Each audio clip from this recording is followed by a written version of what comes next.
ఊర్లో పెళ్లికి కుక్కల హడావిడి అనే సామెత విన్నారా? ఈ సామెత ఇప్పుడు ఇండియా పాకిస్తాన్ విషయంలో అమెరికాకు చైనాకు కరెక్ట్గా సరిపోతుంది.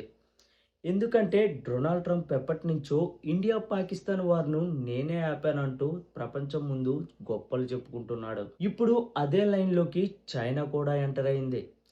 సంవత్సరానికి ఒక్కసారి బీజింగ్లో జరిగే international situation and Chinese foreign రిలేషన్స్లో చైనా విదేశాంగ మంత్రి వాంగ్ యీ ఇండియా పాకిస్తాన్ యుద్ధాన్ని మేమే ఆపామని ప్రకటించాడు. ఇక్కడ అసలు ట్విస్ట్ ఏంటో తెలుసా? ఎప్పుడు పాకిస్తాన్ను బంగ్లాదేశ్ను ఇండియా మీదకి రెచ్చగొట్టే చైనా నిజంగా ఇండియా పాకిస్తాన్ వార్ను ఆపిందంటే సగటు భారతీయుడికి నమ్మశక్యంగా ఉంటుందా? ఈ జిత్తులమారి చైనా స్టేట్మెంట్ మీకేమనిపించిందో కామెంట్ చేయండి. ఇలాంటి ఇంటర్నేషనల్ ఇన్ఫర్మేటివ్ వీడియోస్ కోసం మన ఛానల్ని సబ్స్క్రైబ్ చేసుకోండి. వీడియో నచ్చితే ఒక చిన్న లైక్ చేయండి. జై హింద్.